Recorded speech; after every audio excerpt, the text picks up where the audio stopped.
गाइडमेंट। मैं हूँ विशु आनंद।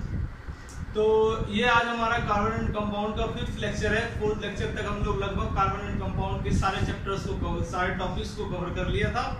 सिर्फ एक टॉपिक बचा था, वो था हमारा सोप्स एंड डिटर्जेंट। सोप और डिटर्जेंट क्या होता है, सोप का फॉर्मेशन कैसे होता है, सोप का क्लींजिंग एक्शन कैसे होता है।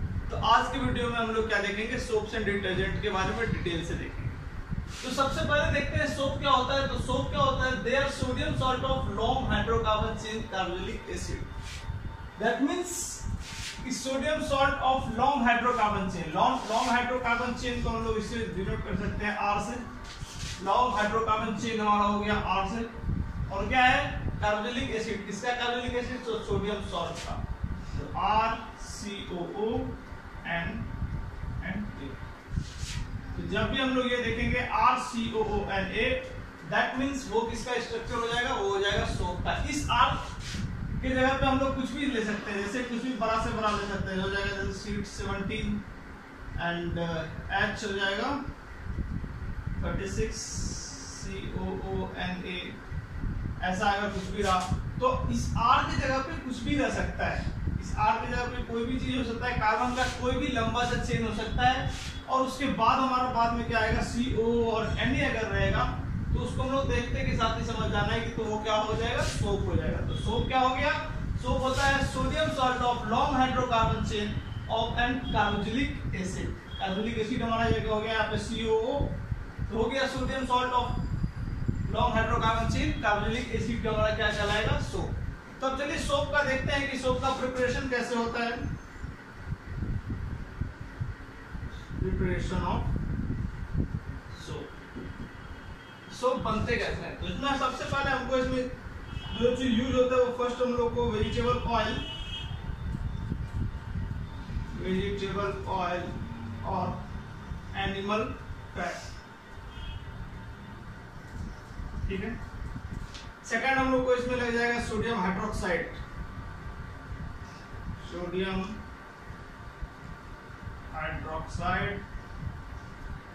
एंड थर्ड हमको इसमें लग जाएगा पिंच ऑफ सॉल्ट।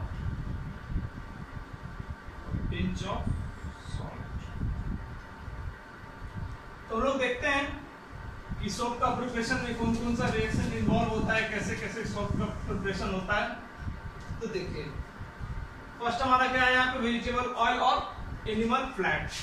तो हम लोग यहाँ पे ले लीजिए वेजिटेबल ऑयल और एनिमल फैट। इसका रिएक्शन किससे करवाना है, sodium hydroxide, that means NaOH in the presence of a pinch of salt. Salt हमारा क्या हो जाएगा, NaCl हमारा सॉल्ट हो जाएगा। तो जब भी वेजिटेबल ऑयल या फिर एनिमल फैट रिएक्शन किससे करता है, NaOH हमारा हो जाएगा सोडियम हाइड्रोक्साइड।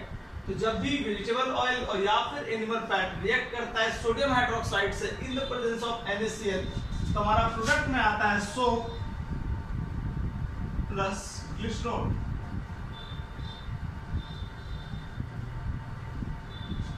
तो हम लोगों ने देखा कि जब भी वेजिटेबल ऑयल या फिर एनिमल फैट रिएक्ट करता है सोडियम हाइड्रोक्साइड से in the presence of NaCl, तो प्रोडक्ट हमारा क्या आता है, सोप प्लस ग्लिसरॉल। और इस इक्वेशन को हम लोग कह सकते हैं सल्फोनिफिकेशन रिएक्शन।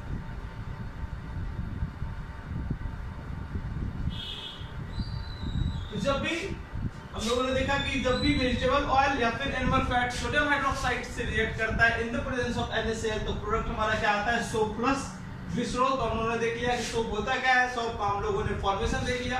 अब आगे हम लोग देखते हैं कि सोप का क्लींजिंग एक्शन कैसे होता है।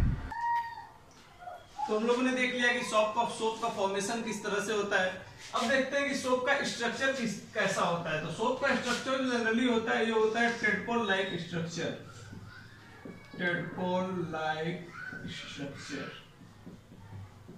टेडपोल का क्या होता है, तो टेडपोल कुछ इस तरह का हम लोग को दिखता है। इसमें ये पार्ट को हम लोग कहते हैं हेड,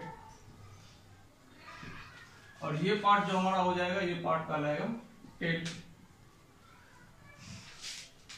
ये पार्ट जो होता है ये हमारा आयोनिक पार्ट होता है। तो इस पार्ट को हम लोग हाइड्रोफिलिक कह सकते हैं। हाइड्रोफिलिक होता है ये part, that means water loving. Hydro means water, philic means loving, तो दैट मीन्स ये हो जाएगा वाटर लविंग पार्ट। ये हमारा इस साइड वाला पार्ट हो जाएगा, ये हो जाएगा हेड हो जाएगा, इसको हम लोग आयोनिक पार्ट भी कह सकते हैं। ये हमारा हाइड्रोफिलिक पार्ट हो जाएगा। और टेल जो होता है, टेल वाला पार्ट जो होता है, तो पहले तो ये होता है नॉन आयोनिक पार्ट, ठीक है। उसके बाद हम लोग इसको कह सकते हैं hydrophobic, hydrophobic part, that means hydro means once again water, phobic means once again hate, that means water hating. तो हम लोगों ने देख लिया कि सोप का स्ट्रक्चर कैसा होता है। सोप का होता है टेडपोल लाइक स्ट्रक्चर। कुछ इस तरह से हमको सोप का स्ट्रक्चर देखने को मिलता है, जिसमें ये पार्ट जो हमारा होता है, ये पूरा पार्ट कहलाता है हेड, ये पार्ट कहलाता है टेल। हेड पार्ट जो होता है वो उसको हम लोग, वो आयोनिक भी होता है नेचर में, वो उसको हम लोग कह सकते हैं हाइड्रोफिलिक पार्ट। और टेल पार्ट को हम लोग क्या कहेंगे, वो नॉन आयोनिक होता है, वो कहलाता है हाइड्रोफोबिक पार्ट। तो चलिए हम लोगों ने देख लिया कि इसका स्ट्रक्चर किस तरह से होता है सोप का। अब देखते हैं cleansing action of soap, that mean soap किस तरह से कपड़े को साफ करता है। Cleansing action of soap, soap का क्लींजिंग एक्शन देखते हैं। तो क्लींजिंग एक्शन ऑफ सोप देखने के लिए हम लोग कुछ एक्सपेरिमेंट देखते हैं, ठीक है। तो सबसे पहले हम लोग क्या करते हैं, एक बकेट ले लेते हैं और उस बकेट में वाटर हो गया कुछ, इस बकेट में वाटर हो गया। अब इसमें क्या करेंगे, इसमें हम लोग सोप का कुछ मॉलिक्यूल्स डालेंगे। क्या डालेंगे इसमें, सोप मॉलिक्यूल्स। सोप का मॉलिक्यूल्स इस वाटर, हम लोग अभी इसमें सिर्फ वाटर है, इसमें कोई भी गंदा कपड़ा नहीं है, इसमें तो सिर्फ वाटर है। तो सोप का मॉलिक्यूल्स जैसे ही वाटर में डालेंगे तो ये सब जो है, ये मॉलिक्यूल्स जाके अरेंज हो जाएगा वाटर में, ठीक है। अब क्या होता है, अब जैसे ही हम लोग क्या देखते हैं, इसमें एक गंदा कपड़ा डालते हैं, ठीक है। तो यहाँ पे ये हमारा हो गया डर्ट वाला पार्ट, ये पार्ट क्या हो गया, क्लॉथ। तो जैसे ही इसमें, इस पानी में जिसमें हम लोग पहले से सोप का मॉलिक्यूल्स था, इसमें जैसे ही अब क्लॉथ आ जाएगा, तो ये जो जितना भी था, ये सोप का मॉलिक्यूल्स जो था, ये कुछ इस टाइप के स्ट्रक्चर में ये फॉर्म हो जाएगा। ये स्ट्रक्चर जो है वो सोप के चारों, कोई भी जो डर्ट क्लॉथ है उसके चारों बगल ये सोप का स्ट्रक्चर बन जाएगा। तो इस टाइप का जो स्ट्रक्चर फॉर्म होता है, तो इसमें हम लोग क्लियरली देख सकते हैं, ये हमारा हो गया हेड पार्ट, ये हो गया टेल पार्ट, ये था वाटर लविंग पार्ट, ये था वाटर हेटिंग पार्ट, ठीक है। तो जैसे ही हम लोग किसी भी पानी में जिसमें पहले से सोप का मॉलिक्यूल्स है, उसमें जैसे भी कोई भी गंदा कपड़ा डालेंगे, तो क्या होता है, वो एक इस टाइप का स्ट्रक्चर फॉर्म होता है। इस स्ट्रक्चर को हम लोग कहते हैं मिसेल। ये जो स्ट्रक्चर फॉर्म हो गया, इस स्ट्रक्चर को क्या कहते हैं, मिसेल। तो ये मिसेल क्या हो गया, वैसा स्ट्रक्चर जब भी हम लोग सोप मॉलिक्यूल्स वाटर में रहता है, तो उसमें हम लोग डर्टी क्लॉथ डालते हैं, तो डर्टी क्लॉथ के चारों बगल एक इस टाइप का कुछ स्ट्रक्चर बना हो जाता है। जनरली ये स्ट्रक्चर हमारा ये ऐसे रहता है, ये हो गया, ये हो गया, ये हो गया।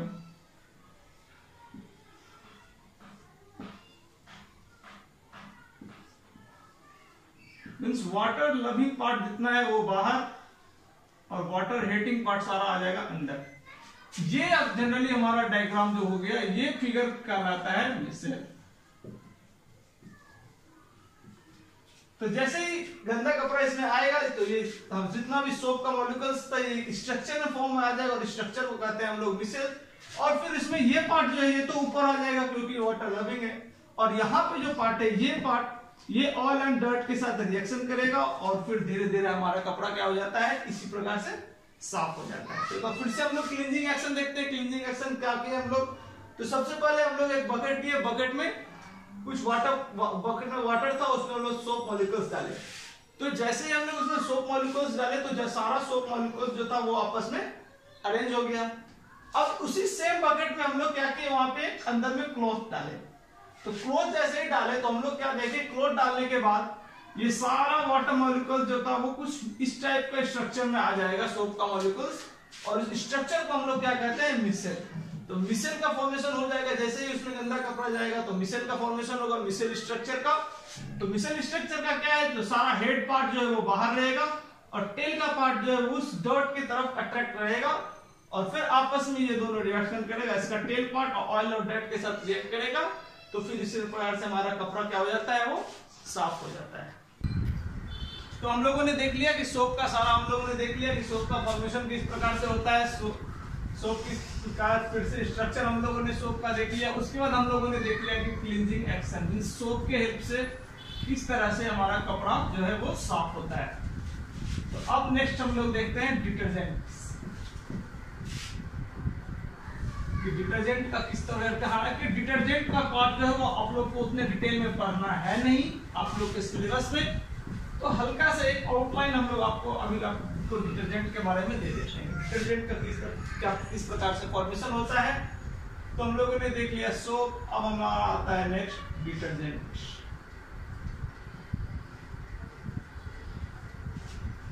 तो डिटर्जेंट क्या होता है, डिटर्जेंट होता है sodium salt of long hydrocarbon chain sulphonic acid, sodium salt of long hydrocarbon chain, long hydrocarbon chain sulphonic acid. Soap में क्या था, सोप में हमारा था कार्बोक्सिलिक एसिड और इसमें है सल्फोनिक एसिड। तो इसका क्या हो जाएगा स्ट्रक्चर, इसका हो जाएगा RSO3 सल्फोनिक एसिड Na, ये हमारा हो जाएगा डिटर्जेंट। तो डिटर्जेंट क्या हो गया, सोप क्या था, सोप था sodium and potassium salt of long hydrocarbon chain carboxylic acid का, जब सोडियम एंड पोटेशियम के सॉल्ट के साथ में जब आता है तो वो हमारा कहलाता है सोप। लेकिन जब सोडियम सॉल्ट के साथ सल्फोनिक एसिड आ जाता है, कार्बन चेन में जब सोडियम सॉल्ट के साथ सल्फोनिक एसिड आ जाता है, दैट मींस RSO3Na हो जाएगा, तो फिर उस पार्ट को हम लोग कहेंगे, उसको हम लोग कहेंगे डिटर्जेंट। और डिटर्जेंट का प्रिपरेशन देखते हैं। डिटर्जेंट का प्रिपरेशन जो है तो जनरली ये प्रिपेयर्ड बाय पेट्रोलियम। इसका प्रिपरेशन हम लोग आगे आप लोग हमको लगता है 11th या 12th में देखेंगे, तो इसको अभी प्रिपेयर्ड बाय पेट्रोलियम। डिटर्जेंट जो है वो पेट्रोलियम के हेल्प से प्रिपेयर्ड होता है। और डिटर्जेंट का स्ट्रक्चर कैसा होता है, डिटर्जेंट का स्ट्रक्चर हो जाएगा same as soap, that means फिर से वही 8-4 लाइक स्ट्रक्चर। तो हम लोगों ने देख लिया डिटर्जेंट क्या होता है, sodium salt of hydrocarbon chain of sulphonic acid RSO3Na। तो डिटर्जेंट का प्रिपरेशन कैसे होता है, तो डिटर्जेंट का प्रिपरेशन होता है with the help of petroleum. और डिटर्जेंट का स्ट्रक्चर क्या होता है, तो डिटर्जेंट का स्ट्रक्चर सेम एज सोप होता है। तो डिटर्जेंट का जो है क्लींजिंग एक्शन आपको अभी आपके सिलेबस में नहीं पढ़ना है, तो डिटर्जेंट का क्लींजिंग एक्शन आपको आगे जाके पढ़ना होगा। तो हम लोगों ने देख लिया कि सोप एंड डिटर्जेंट का, कि सोप क्या होता है, डिटर्जेंट क्या होता है। अब आगे चलिए देखते हैं सोप एंड डिटर्जेंट के बीच में क्या क्या डिफरेंसेस आते हैं। अब देखते हैं कि हम लोग ने सोप एंड डिटर्जेंट का पूरा पार्ट कवर कर लिया। अब देखते हैं सोप एंड डिटर्जेंट के बीच डिफरेंसेस क्या होता है। तो फर्स्ट हो जाएगा सोप में हो जाएगा दे आर सोडियम और potassium salt of long chain fatty acid.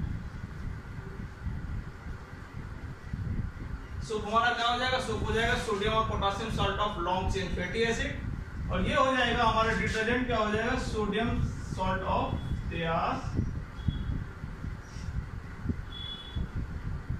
Sodium salt of long chain benzene sulphonic acid.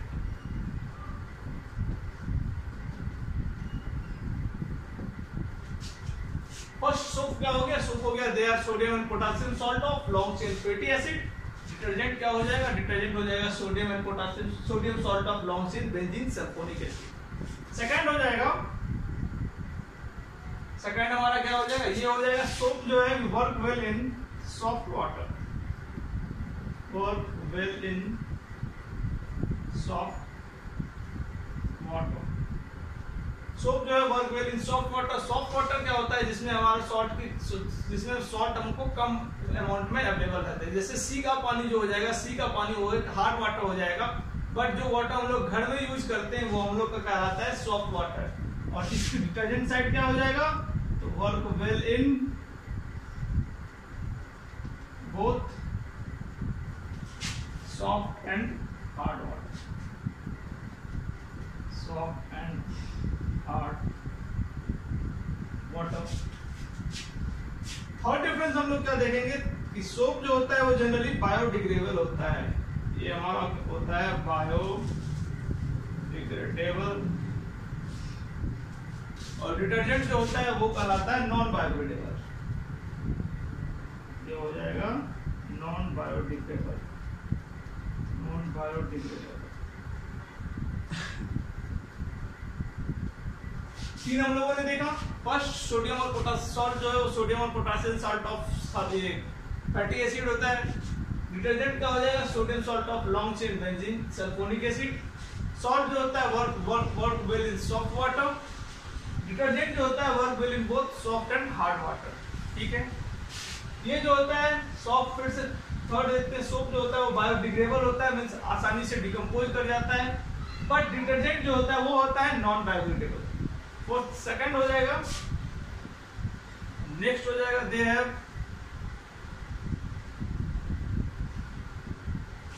Less cleansing action, that means हम लोग उसको कह सकते हैं slow cleansing action, so slow cleansing action. और ये हो जाएगा they have fast cleansing action. Detergent जो होता है क्लींजिंग एक्शन में होता है fast, they have fast cleansing action. तो फिर से हम लोग देख लेते हैं सोप क्या होता है। सोप होता है sodium and potassium salt of long chain fatty acid. Detergent क्या होता है, sodium salt of long chain benzene sulphonic acid. Soap क्या होता है, work well in soft water. Detergent work well in soft and hard water both. Soap जो होता है वो बायोडिग्रेडेबल होता है, डिटर्जेंट जो होता है वो नॉन बायोडिग्रेडेबल होता है। सोप जो होता है they have slow cleansing action and detergent जो होता है they have fast cleansing action. तो यहाँ पे इस पॉइंट पे आके सोप्स एंड डिटर्जेंट के डिफरेंस को देखने के बाद हमारा कार्बन यूनिट्स कंपाउंड चैप्टर जो था वो इस पांचों लेक्चर को हम लोग एक साथ कंबाइन करें तो ये आज हमारा ये टॉपिक खत्म हो गया। तो हालांकि मैंने अपने पिछले लेक्चर में आप लोगों को बताया था कि मैं कुछ एनसीईआरटी के कुछ अच्छे क्वेश्चंस मैंने देखा है, तो चलिए अब इसके आगे ये हमारा चैप्टर तो यहाँ पे खत्म हो गया। 2-3 क्वेश्चन मैंने एनसीईआरटी में कुछ अच्छे क्वेश्चंस देखे हैं। नेक्स्ट हम लोग देखते हैं, चलिए 2-3 क्वेश्चंस आगे। तो हम लोग का फर्स्ट क्वेश्चन क्या है, how many structural isomers can you draw from pentane.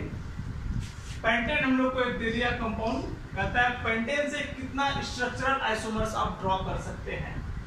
तो मैंने आप लोगों को, हम लोग आइसोमर्स पढ़ चुके हैं। आइसोमर्स क्या होता है, वैसा कंपाउंड जिसका same molecular formula but different structure.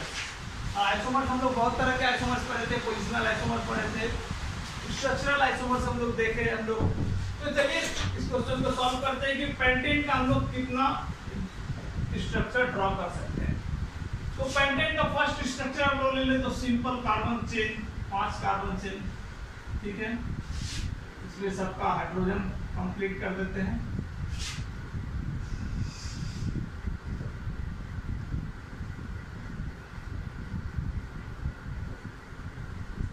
H and H, ये कंपाउंड हमारा हो गया, क्या हो जाएगा, N पेंटेन। ये फर्स्ट हो गया। सेकंड कंपाउंड हमारा क्या किस तरह से हो जाएगा, सेकंड हम लोग देख सकते हैं इसको, अगर 4 कार्बन हम लोग इस तरह से सेट किए और यहाँ पे एक हम लोगों ने ले लिया मिथाइल।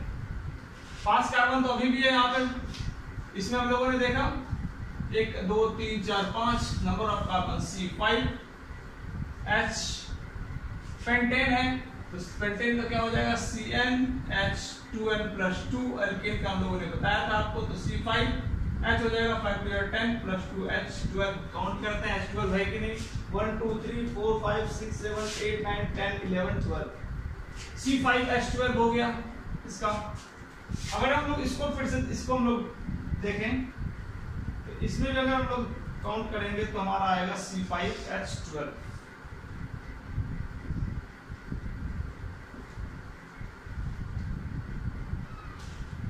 1 2 3 4 5 6 7 8 9 एंड 3 हाइड्रोजन यहाँ पे, तो ये भी हमारा कंपाउंड हो जाएगा C5H12। इसका नेम क्या हो जाएगा, इसका नेम हो जाएगा 2-मिथाइल, देखिए 1 2 2 पे है क्या CH3, ये हो जाएगा 2-मिथाइल 1 2 3 4, 4 कार्बन का chain, that means butane, two methyl butane. तो हम लोग बना दिए। अब इसमें क्या है, पेंटेन का एक और स्ट्रक्चर ड्रॉ हो सकता है सेम फॉर्मूला से C5H12 से। तो इस बार क्या करेंगे हम लोग, 1 कार्बन 2 कार्बन 3 कार्बन और बाकी 2 कार्बन जो है वो हम लोग इस तरह से पुट करेंगे। ये हो जाएगा CH3, ये हो जाएगा CH3, ये भी हो जाएगा CH3 और ये भी हो जाएगा CH3। फिर से देखिए नंबर ऑफ कार्बन कितना है, 1 2 3 4 5, तो number of carbon 5, number of hydrogen कितना 3 3 6 3 9 3 C5H12। इसका नेम क्या हो जाएगा, इसका नेम हो जाएगा 2 2 डाइमिथाइल, नंबर ऑफ कार्बन 1 2 3, इधर से ले तो फिर भी 1 2 3, इधर से ले तो फिर भी 1 2 3 और 2 पे 2 मिथाइल, तो 1 2 2 2 डाइमिथाइल मींस 3 कार्बन चेन, तो प्रोपेन। तो हम लोगों ने देख लिया कि पेंटेन का स्ट्रक्चरल आइसोमर हम लोग कितना ड्रॉ कर सकते हैं, तो 3 आइसोमर स्ट्रक्चरल आइसोमर ड्रॉ कर सकते हैं। कौन कौन, तो first n pentane, second two methyl butane and third 2 2 dimethyl propane. N pentane का स्ट्रक्चर हम लोग यहाँ पे देख सकते हैं, 5 कार्बन का चेन। नेक्स्ट 2-मिथाइल ब्यूटेन, इसमें भी देख सकते हैं 4 कार्बन यहाँ, 1 कार्बन लोगों ने यहाँ पुट किया। इसमें हम लोगों ने देखा इसमें भी number of carbon 5, total hydrogen 12, यहाँ भी C5H12, यहाँ भी C5H12। तो क्या हो गया कि वैसा कंपाउंड हो गया, इसका मॉलिक्यूलर फॉर्मूला तो सेम आ रहा है बट स्ट्रक्चर इसका डिफरेंट है, तो ये हमारा क्या कहलाएगा, स्ट्रक्चरल आइसोमर। तो हम लोगों ने फर्स्ट क्वेश्चन में देखा कि पेंटेन का कितना स्ट्रक्चरल आइसोमर हम लोग ड्रॉ कर सकते हैं। नेक्स्ट क्वेश्चन हमारा आता है, तो नेक्स्ट क्वेश्चन क्या है, which of the following hydrocarbon undergo addition reaction. कुछ हाइड्रोकार्बन दिया हुआ है 1 2 3 4 5, 5 हाइड्रोकार्बन हम लोग को दिया हुआ है। अब इस हाइड्रोकार्बन को देख के हमको बताना है कि कौन सा हाइड्रोकार्बन होगा जो क्या होगा, एडिशन रिएक्शन में जाएगा। तो इस क्वेश्चन को बनाने के लिए सबसे पहले इजी आप लोग को मेथड बता देता हूं कि जो भी अनसैचुरेटेड हाइड्रोकार्बन होते हैं, क्या अनसैचुरेटेड हाइड्रोकार्बन, अनसैचुरेटेड हाइड्रोकार्बन जो होते हैं, सिर्फ वही अनसैचुरेटेड हाइड्रोकार्बन होते हैं, सिर्फ वही जाएंगे एडिशन रिएक्शन में। तो अनसैचुरेटेड हाइड्रोकार्बन क्या हो गया, हम लोग पढ़ चुके हैं कि वैसा कार्बन का चेन जिसमें सिर्फ डबल बॉन्ड है, ट्रिपल बॉन्ड दोनों और सिंगल बॉन्ड नहीं हो।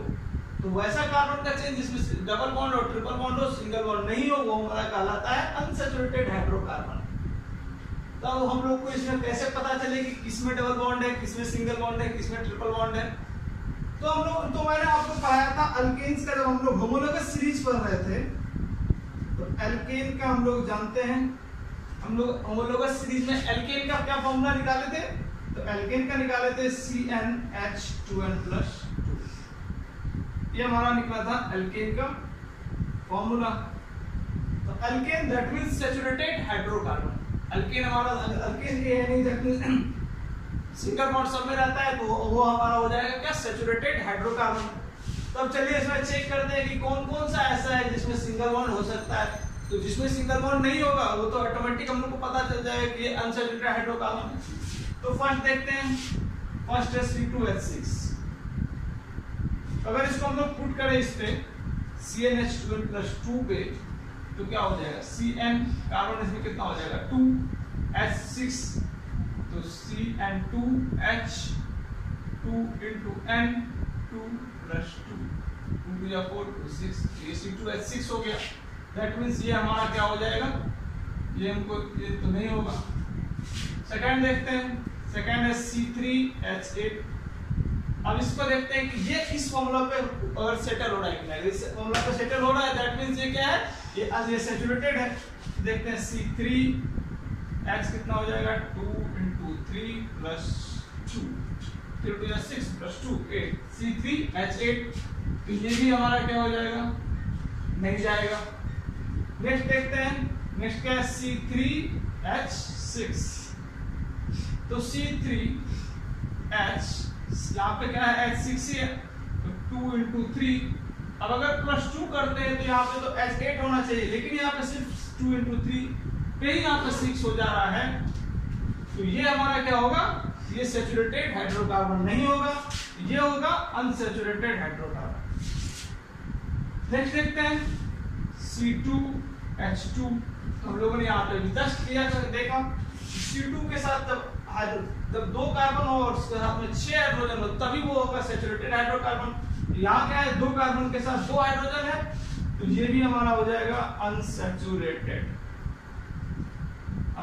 हो जाएगा। दैट मींस ये भी एडिशन रिएक्शन जाएगा। लास्ट हम लोग देखते हैं CH4 तो कार्बन कितना 1 हाइड्रोजन कितना 2 into 1 plus 2 2 to 4 तो CH4 ये हम क्या हो गया ये सैचुरेटेड हाइड्रोकार्बन हो गया। दैट मींस ये एडिशन रिएक्शन। तो हम लोगों ने देख लिया कि अगर हम लोगों को क्वेश्चन में कुछ भी कंपाउंड दिया हो अगर कुछ हम लोगों को क्वेश्चन आस्क किया जाए कि वो कंपाउंड को देख के बताइए कि ये एडिशन रिएक्शन में जाएंगे कि नहीं तो हम लोग को क्या करना है सिर्फ बहुत ही सिंपल प्रोसेस। फर्स्ट हम लोग को एक चीज हमेशा ध्यान में रखना है कि जो भी अनसैचुरेटेड हाइड्रोकार्बन होते हैं वही एडिशन रिएक्शन में पार्टिसिपेट करते हैं। सैचुरेटेड हाइड्रोकार्बन जो है वो जो एडिशन रिएक्शन में पार्टिसिपेट नहीं करते हैं तो हम लोग सबको चेक करके देख लेंगे कि कौन सा सैचुरेटेड है कौन सा अनसैचुरेटेड है। तो इस यहाँ पे आके हमारा कार्बन मिक्स कंपाउंड चैप्टर आज फाइनली ओवर हो गया। अगर आपको वीडियो में कहीं भी कुछ भी डाउट है पिछले कोई भी वीडियो में तो आप हम लोग से कांटेक्ट कर सकते हैं फ्रीक्वेंटली पूछ सकते हैं कमेंट कर सकते हैं। अगर आपको वीडियो अच्छा लगे तो please do like share and subscribe.